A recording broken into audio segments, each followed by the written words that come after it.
Starting the deep dive, I never thought we'd be tackling something quite like this. Yeah. But you guys requested a deep dive on the Örebro school shooting, and it's a request we need to honor. Absolutely. February 4th, 2025 will be, forever a dark day in Sweden's history, marked by the deadliest mass shooting the country has ever seen.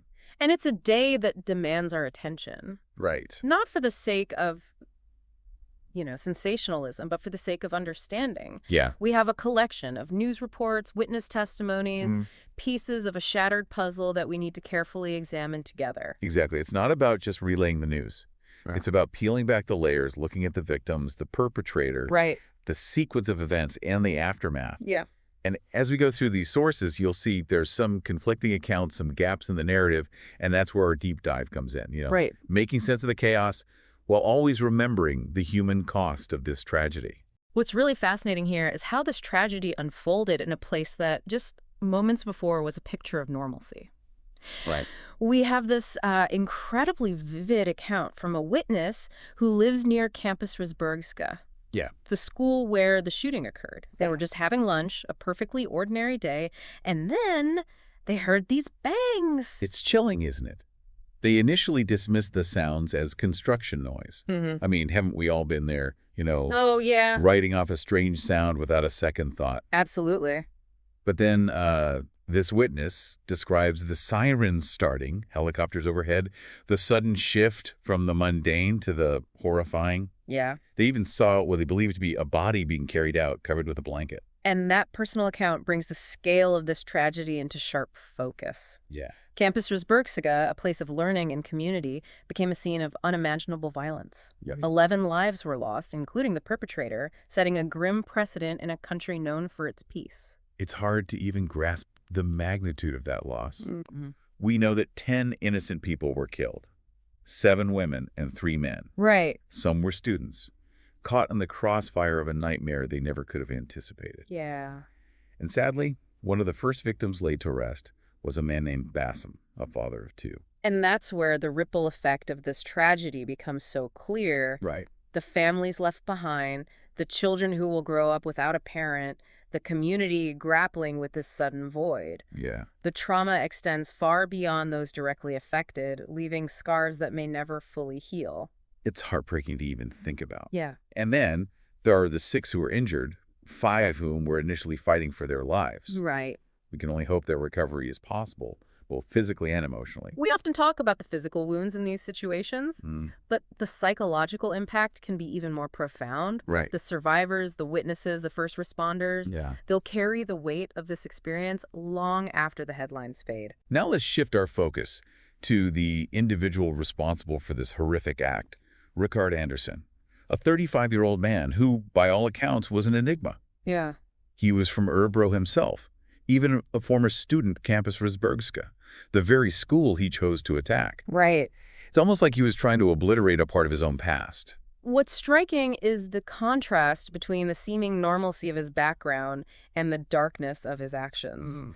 The sources describe him as isolated, having been unemployed for about a decade, living as a recluse, battling extreme social phobia. Yeah. Yet he had no prior criminal record, was completely unknown to the police. Right. It raises the question, how do we reconcile these seemingly disparate aspects of his life? That's the million-dollar question, isn't it? It's a puzzle with so many missing pieces. It really is.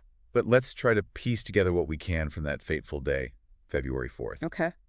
We know Andersson arrived at the school about an hour and a half before the shooting began. He was spotted near the entrance just before 11 a.m., dressed in what witnesses described as military-like clothing, a detail that sends chills down my spine, to be honest. Yeah. And he was armed, ready to unleash chaos. And the details from the crime scene itself paint an even more chilling picture of premeditation. Right. 3 firearms were recovered. Wow. Along with 10 empty magazines and a substantial amount of unused ammunition. Jeez. This wasn't a spontaneous act of violence. This was calculated, planned. It makes you wonder how much worse this could have been. Yeah. Over 50 shots were fired that day, tearing through the hallways, shattering lives in an instant. And that brings us to a truly unsettling fact revealed in our sources.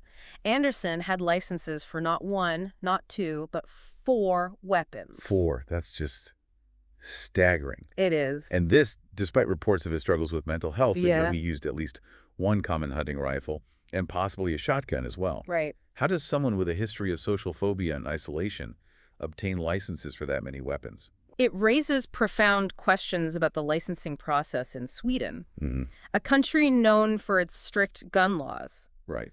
You need to pass a hunting exam, undergo a police-conducted suitability assessment. Right. How did Anderson slip through the cracks? Were there warning signs that were missed? Those are tough questions, but they're questions we need to be asking. Absolutely. This tragedy has ignited a fiery debate in Sweden, Yeah. one that goes to the very heart of the balance between gun ownership and public safety. And that debate is far from over. Right. As investigators continue to piece together the events leading up to the shooting, they're also examining Anderson's past, searching for a motive, for some explanation that might help us make sense of this senseless act. But so far, the motive remains a mystery. Right. Our sources are clear on that.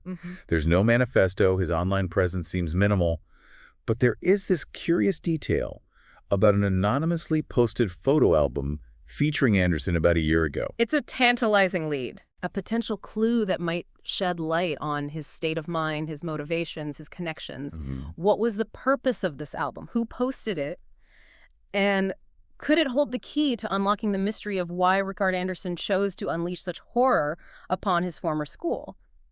Like trying to solve a puzzle, but half the pieces are missing. Yeah. You're left with these fragments, these glimpses into Anderson's life, but no clear picture emerges. And that's often the most frustrating aspect of these cases. The Yeah. human need to understand, why is so powerful, yet sometimes the answers just remain elusive. Right. But even without a definitive motive, investigators aren't working in the dark. Right. They're meticulously retracing Anderson's steps, analyzing his financial records, speaking to those who knew him, however limited those connections might have been. They're trying to build a timeline of his actions, his thoughts, his state of mind leading up to that dreadful day. Like trying to reconstruct a shattered vase. Yeah. Painstakingly piecing together the shards to see if some image, some pattern will emerge. Right. And speaking of patterns, there's been speculation about a possible revenge motive, Right. specifically targeting social services. That's right. Some sources point to the fact that Anderson lost his financial aid shortly before the shooting. Yeah. It's a detail that immediately raises a red flag. Definitely. Was this act driven by anger, by a sense of injustice? Right. Was he lashing out at a system he felt had failed him? It's a compelling theory, but it's crucial to remember that it's just that, a theory. Right. Nothing has been confirmed. Right. And as we've seen, Anderson was a solitary figure, withdrawn from the world. It makes you wonder if his motives might be even more complex, more deeply rooted in his own, internal struggles. It's a point worth considering. Yeah. While external factors undoubtedly play a role, Right. we can't discount the possibility of internal factors. Unresolved trauma, distorted perceptions, a simmering rage that found its outlet in violence. It's a sobering reminder that the human psyche is a labyrinth. And sometimes, even the most thorough investigation can't fully illuminate its darkest corners. Regardless of the motive, though, the impact of this tragedy extends far beyond Anderson's own troubled life. Absolutely. The entire nation is reeling from this act of violence. Yeah. It's shaken Sweden to its core, shattering its sense of security. Absolutely. And the aftermath of the shooting reflects this profound sense of shock and grief. Yeah. King Carl VI, Gustav, and Queen Sylvia visited Örebro to pay their respects to the victims, Right. a gesture of solidarity and shared mourning. The Prime Minister called for unity and initiated discussions about potential policy changes, a sign that the nation is grappling with how to move forward, how to prevent such horrors from happening again. These are the moments when a nation collectively grieves, Yeah. reflects, searches for answers. Right. But it's not just about finding answers. It's about taking action. Absolutely. It's about channeling the pain and outrage into meaningful change. Precisely. And that starts with asking difficult questions. Yeah. What systemic failures might have contributed to this tragedy? Right. How can we strengthen our social safety nets to better support individuals who are struggling? Yeah. How do we improve our mental health resources and ensure that those who need help can access it? It's easy to feel overwhelmed by the darkness of events like this, to succumb to a sense of helplessness. Yeah. But it's in these moments that we need to be The most vigilant, the most determined to create a world where such tragedies are not inevitable, Right. where they're not simply accepted as the price of modern life. And that requires a multifaceted approach. It's about addressing the issue of gun control, scrutinizing licensing procedures, and ensuring that individuals who pose a threat to themselves or others are identified and prevented from accessing firearms. It's about fostering a culture of empathy and understanding where mental health is destigmatized and support is readily available. It's about creating a society where individuals don't feel so isolated, so disconnected, that violence becomes their only recourse.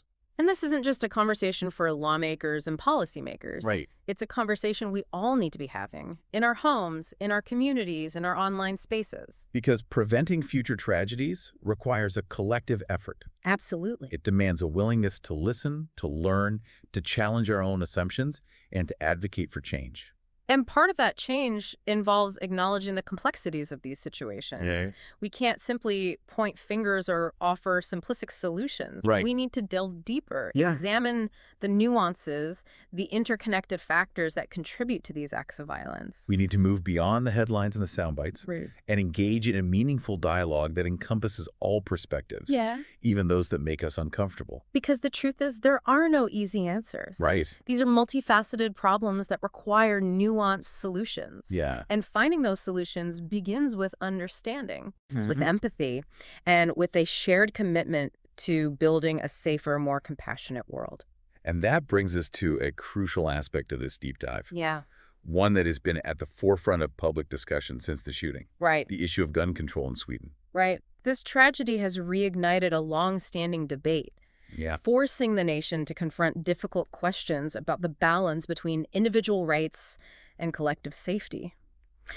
Because while Sweden has historically had relatively strict gun laws, there's also a strong hunting culture, deeply ingrained in the fabric of Swedish society. Right. Many Swedes own firearms legally, and the right to gun ownership is fiercely protected. And as we've discussed, Andersson himself had licenses for 4 weapons. Right. That fact alone has fueled intense scrutiny of the current licensing system. Yeah. Are the psychological evaluations comprehensive enough? Right. Are background checks sufficiently thorough? Yeah. Or are there loopholes that need to be closed? These are weighty questions. And the answers aren't clear-cut. Right. But the debate is essential. Absolutely. It's about finding the right balance, the one that ensures responsible gun ownership Right. while safeguarding the well-being of society as a whole. And this tragedy has thrown that balance into stark relief. Right. It's forced Swedes to grapple with the uncomfortable reality that even in a nation known for its peace and stability, something like this can happen. And the conversation extends beyond licensing. Yeah. It encompasses school safety, mental health resources, Right. and the ways in which we as a society identify and address individuals who might pose a threat. It's about creating a multi-layered approach to prevention. Yeah. One that recognizes the interconnected nature of these issues and tackles them from multiple angles. It's about moving beyond the reactive, the what-ifs and should-haves, Yeah. and proactively building a society that is more resilient, Right. more compassionate, Yeah. more attuned to the needs of its most vulnerable members. And that brings us to the heart of this deep dive. Right. The question that lingers even as we try to make sense of the senseless. Yeah. What can we learn from this tragedy? Because ultimately the goal is to ensure that something like this never happens again. Absolutely. It's about transforming our grief and outrage into a catalyst for meaningful change. And that change begins with each of us. Right. It begins with asking ourselves what role we can play in fostering a culture of empathy, understanding, and support. It begins with recognizing that mental health is just as important as physical health, Yeah. that seeking help is a sign of strength, not weakness. It begins with engaging in difficult conversations, with challenging our own biases and assumptions. It begins with creating spaces where vulnerability is welcomed, Right. where individuals feel safe to express their struggles without fear of judgment. It's about challenging the stigma surrounding mental health, advocating for increased access to resources, and supporting organizations that are working to prevent violence and promote well-being. Because in the end, preventing tragedies like the Örebro shooting isn't just about stopping the next potential perpetrator. Right. It's about creating a world where individuals don't feel so lost, so alone, that violence becomes their only option. It's about building a society where every individual feels seen, heard, and valued. A society where everyone has the opportunity to thrive. And that, I believe, is the most profound lesson we can take from this tragedy. Yeah, it's a heavy truth to confront, but sometimes tragedy forces us to look inward, to examine the very fabric of our society, and ask ourselves some tough questions. And one of the most pressing questions emerging from the Örebro shooting is, how do we prevent this from happening again? It's a question that weighs heavily on everyone's mind, and as we've discussed, Yeah. there are no easy answers. Right. But that doesn't mean we shouldn't be searching for solutions, Absolutely. exploring every avenue, every potential intervention. And that search needs to be comprehensive. It needs to address the immediate concerns, like gun control and school safety, but it also needs to delve into the deeper systemic issues at play. You're right. It's about more than just laws and policies. It's about fostering a culture of empathy, Yeah. a society that prioritizes mental health and well-being. Exactly. It's about recognizing the warning signs, understanding the risk factors, and providing support systems that can intervene before tragedy strikes. Because sometimes the most powerful weapon against violence isn't a law or a policy, but a listening ear, a helping hand, a community that cares. And that's where the role of individual action comes in. Yeah. We can't simply rely on institutions or authorities to solve these complex problems. Yeah. We each have a responsibility to be aware, to be informed, to speak up, and to support those around us. It's about checking in on our friends and neighbors, noticing changes in behavior, offering a kind word, a helping hand. It's about creating spaces where vulnerability is welcomed, where individuals feel safe to express their struggles without fear of judgment. It's about challenging the stigma surrounding mental health, Absolutely. advocating for increased access to resources, Yeah. and supporting organizations that are working to prevent violence and promote well-being. Because in the end, preventing tragedies like the Örebro shooting isn't just about stopping the next potential perpetrator. Yeah. It's about creating a world where individuals don't feel so isolated, so desperate, that violence becomes their only recourse. It's about building a society where every individual feels seen, heard, and valued. A society where everyone has the opportunity to thrive. And that's a goal worth striving for. Yeah. A vision worth fighting for. So as we conclude this deep dive into the Örebro school shooting, we do so with heavy hearts, but also with a renewed sense of purpose. I agree. We've explored the facts, grappled with the complexities, and confronted the uncomfortable truths. But more importantly, we've highlighted the importance of action, of individual responsibility, of a collective commitment to creating a safer, more compassionate world.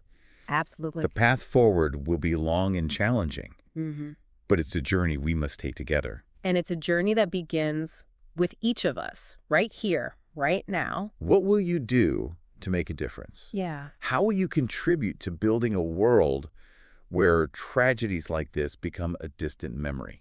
Those are the questions we leave you with today. Reflect on them, discuss them, and most importantly, act on them. Because the future is not predetermined. Right. It's shaped by the choices we make today. Thank you for joining us on this difficult but essential journey. Yeah. We hope this deep dive has provided you with valuable insights and sparked a commitment to action. Remember, even in the face of darkness, there is always hope. There is. And it's that hope that will guide us towards a brighter, more peaceful future.